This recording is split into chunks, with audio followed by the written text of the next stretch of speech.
This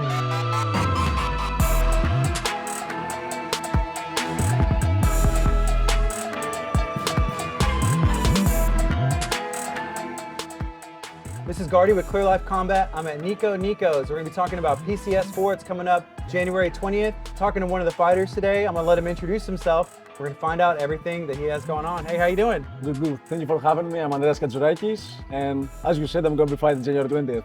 Yes. So we're at Niko Niko's. We have some of the food that's here in front of us. This is a Greek restaurant. I believe you're from Greece. Yep. You know what?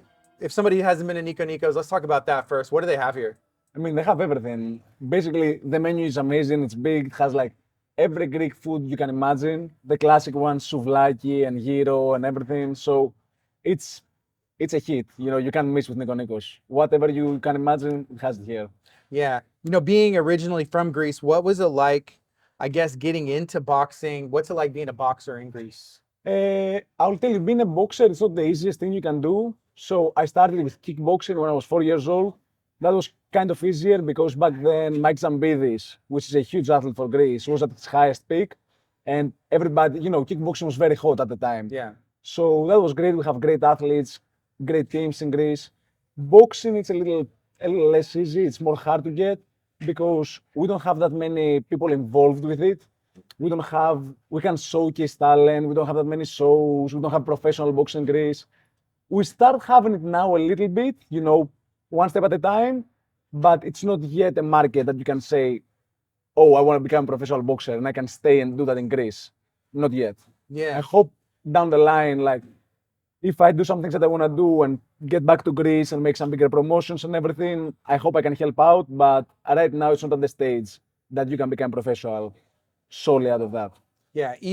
Even now on Clear Life's platform, you are probably one of the biggest sellers of pay-per-views because you have, you know, that reach, an international reach. So you have your people here, people in Greece. You know, what does that mean to you? Because I guess you could say, I mean, you are an inspiration to people in Greece already. Would you agree with that?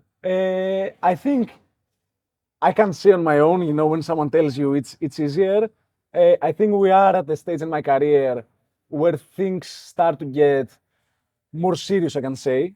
You know, getting closer to title opportunities, looking at the world title in the next couple of years. That's what my aspirations are.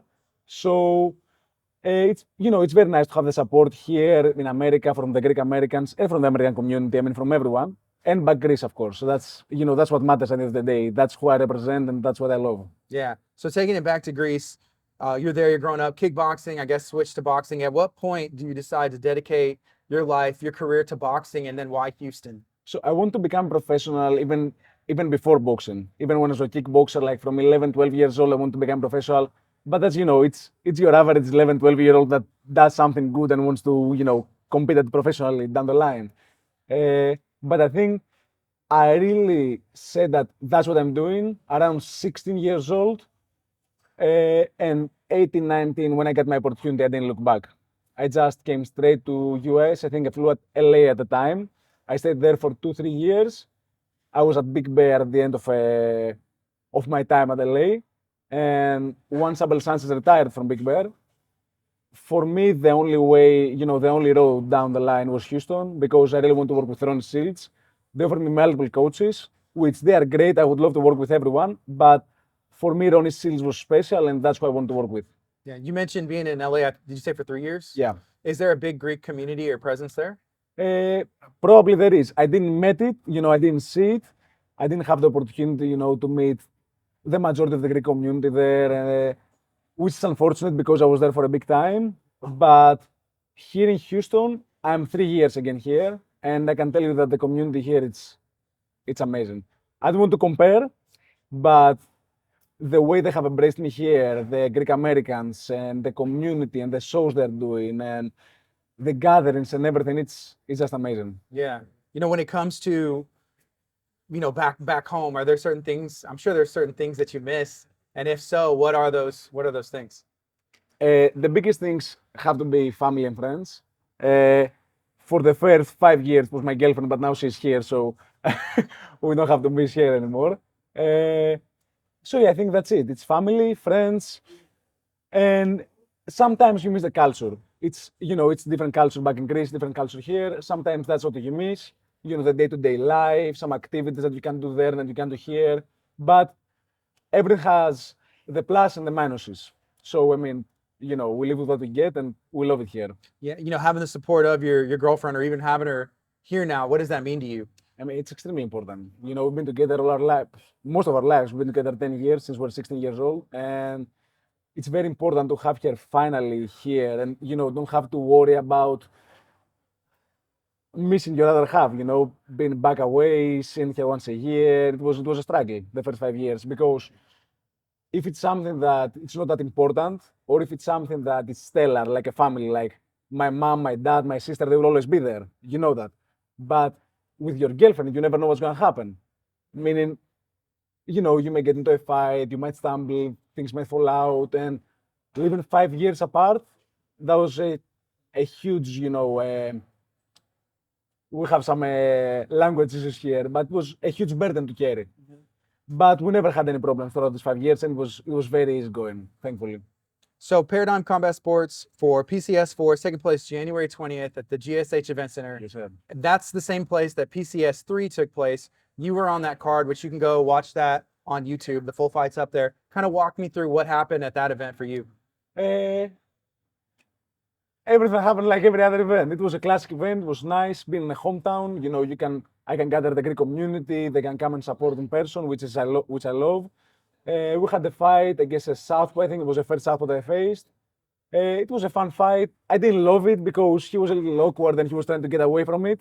But at the end of the day, I stabbed him, I think, third or fourth round. I can't remember. I can't recall now. And it was a nice fight. It was a nice experience. Yeah. Did you enjoy fighting for Paradigm? I really like the way for a local show, they were set up, what they were doing before, even what we do now, their production, their weigh-ins and everything was great. And it's a very nice organization, I will say. Yeah. I really enjoy it, yeah. Yeah, what's your mindset going into a fight? There's different ways that a fighter or promotions promote fights. Some of it's like the intense way. Some people are more relaxed. What's your mindset going into it? Throughout the camp, my mindset is I'm pretty relaxed. I'm going through the motion. I'm pretty dedicated to what I do, and I'm a hard worker. So I don't change stuff every camp. I do what I do. It's a program. It works, and I like it. Getting closer to the fight, like the last week, I may be a little harder to talk just because of the weight cut. I don't do a crazy weight cut. I only lose 9 to 10 pounds, but still, you go through the process. But the time of the fight, it's basically where some of the nerves might kick in. Some fights that don't kick in at all. Some fights you might have some nerves kicking in a little bit, which is nice. It wakes you up a little bit and it's fun. Yeah, you talking about the weight cut as we're at Niko Niko's and we have food sitting in front of us. What kind of stuff are you normally eating? And I mean, this stuff looks really good, but what kind of stuff are you eating in camp? In camp, usually we're cooking at home and we're doing everything at home. This camp is the first camp that I'm working with MyFit Foods. They're here in Houston. They have, I think, 2 locations. They're opening a third one. And it's been amazing. It's been a breeze because, you have your meal prep ready throughout the day. So I have that for the last 6-7 weeks. It's easy, man. It's very easy. It's great. It's clean food. You have it ready. You don't have to worry about cooking, about groceries, about anything. So it's very easy to time. They used to have them in local grocery stores. I think they expanded and then they kind of sized back in order to expand in a different way. But MyFit Foods, I can say, I know I've had it before and it's very good. All weighed out. And I saw another fighter shared it to their story that they were eating some of those meals. It keeps you on point. Yeah. And everything. Yeah, it definitely keeps you on point because it's easier. I think it's easier for a nutritionist to work that way too, and easier for you 100% because you know the macros, you know the calories, you know everything. So you can just make a plan out of the meals that they have at MyFit Foods and you're good to go. Yes. Okay, so you recently fought on I would say a large televised card. You're 11-0. What do you see happening next for you? I think 2024 is going to be a big year for me. It's going to be a breakout year. Breakout or breakthrough, I don't know how you say it. Yeah. Because we've done this fight that you're talking about with overtime, August 25th. I had an amazing performance. We're still talking with them and we're planning some good stuff for 24. It's gonna be a fun year. How many times do you think you can fight this year? 4 times. Four I think we can do 4 times. I hope we can do 4 times, but Yeah. yeah. Do you ever get the itch to move into MMA or even experiment with some kickboxing again, like you got your start? Kickboxing definitely not, because I've done it. I'm past that. It doesn't have as big opportunities in terms of money-wise and everything as boxing and MMA has. So I wouldn't turn back and do kickboxing.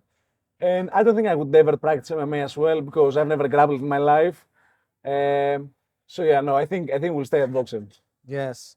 All right. So I'm talking to Katz at Niko Niko's. PCS4 is taking place January 20th. It's going to be at the GSH Event Center. Tickets are now available, and that'll be streamed around the world on clearlifemedia.com. So can we talk a little bit more about, as we sit at Niko Niko's and we have this food, a little bit more about, I guess, what that support from the Greek community, has meant to you and what it's looked like so far? It's huge. Honestly, it's huge. And it's not only the Greek community. Friends of Dimitris, of the owner of Niko Nikos that I've met, they've been amazing supporters of mine, sponsors. If I can name a few, it's Katz Coffee. Avi, he's an amazing guy. He sells coffee, I think, around the US, but his factory is here in Houston. Jack's Grill, another amazing guy, which it's funny because they're all friends together. And honestly, you can't find more good people gathered in the same spot. It's amazing. And MyFit Foods that joined now the team. I have Maverick from Paul Mitchell back in Greece. Bronco, it's back in Greece, it's another store which I love. So it's nice, the team is expanding. The Greek community here, it's amazing. The people that we've met, they embraced us. We've made friends that feel like family. It's amazing here. I know you have a coffee sponsor. You said Katz Coffee? Is Yes, that what sir. it is? Katz Coffee. Are you an energy drink guy as well, or coffee, or? I'm not a huge either. I can enjoy both my coffee and my energy drink at some points. I wouldn't say I do it daily, but I wouldn't mind having an energy drink behind me as well. You know what I mean? Yeah. No, I feel you. I feel you. Is there a sponsor that you need? Okay, an energy drink sponsor. We can get you an energy drink sponsor, but like what There are other two things ones? that I want: energy drink, alcohol drink. You know what I mean? Like Yeah. a beer or something. They're big. They're big on the boxing wall, and a betting company.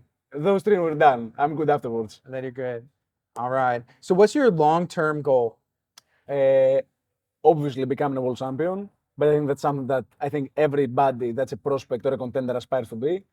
And not to only become a world champion, but stay. You know what I mean? Because there are people that become world champions and they lose it the next minute. I want to become and be dominant. I want to stay, become world champion, defend my title multiple times, even go. That's why I'm moving down to 154, because I feel like I am good to 160 as well. So if I become world champion at 154, then I can move up to 160, give me some space to be a multiple division champion. But that's down the line, one step at a time. Yes. Some of the big boxing headlines that I recently saw is Francis Ngannou is going to be facing Anthony Joshua. Did you watch that fight, the other fight with Tyson Fury that I Francis did, had? yes. What did you think about any of that and what's happening, I guess, in boxing? So I was extremely impressed, first of all, with Ngannou. Extremely impressed by his performance. I didn't expect it, not even close. I was very disappointed by Tyson Fury. I mean, I don't want to criticize Tyson Fury. I don't feel I'm in a position or a place to criticize Tyson Fury. I mean, he is who he is. He's amazing. In my opinion, the best heavyweight of our era. But I think he didn't take it seriously at all. Ngannou took it way too seriously, obviously. And what happened. Tyson Fury won. I'm not going to be the one that says, no, he lost. And he won, but it doesn't feel like a win at the end of the day. Because you fight a guy that never boxed. You are the best heavyweight of our generation, and you got dropped too. So, it wasn't a good look. And if I have to say something about the Joshua fight, I think he has to be careful because his chin have been tested and the results are not great. And Ngannou has power, so yeah, I think it's going to be an interesting fight. Yeah, but Anthony Joshua has to take it seriously after seeing that fight with Fury. 100%. Yeah. 100%. Do you think that is good for boxing overall? I think it definitely brings more eyes to the sport. I don't know if I love the fights between UFC guys and boxing guys. I get it if you have two superstars, it's nice to make a super fight. It's easier. It's definitely easier for the MMA guys to step into boxing because at the end of the day, they box in MMA. Boxers, they can't step in the octagon that easily because we don't wrestle, we don't kick, we don't do any of that stuff. So that's the difference there. But I think there are levels to this, and it has been shown whenever a UFC guy or an MMA guy steps in the ring with a legit fighter, we see the results. I think what happened with Fury and Ngannou, I'm going to say again, was a fluke. I don't think it's going to happen again. And Ngannou was legit. Ngannou was legit. And it's also heavyweights, which they have different power, you know, one shot and you will be out. But I like it. You know, I like where it's going, brings more eyes to the sport at the end of the day, and it's fun. Yes. Okay, so, you know, talking on that, I guess, can you remind people one more time what's happening January 20th, and then why should they tune in to watch you? So January 20th, we're fighting in Paradigm Combat Sports. It's going to be GSH Event Center. It's going to be, for the Houston people that know, Beltway 69. It's going to be broadcast live, live at Clear Life Media. And we're going to get that win. I mean, it's going to be fun. Is there anything else you'd like to share? I mean, I talked about friends, sponsors, my supporters. I want to thank everyone. I want to thank all the Greek community and everybody that's going to show out on the fight. And I feel really grateful and blessed to be in this position. Awesome. Thank you so much for your time today. I appreciate you. I appreciate you too. That's PCS4 taking place January 20th at the GSH Event Center. You can watch at clearlifemedia.com.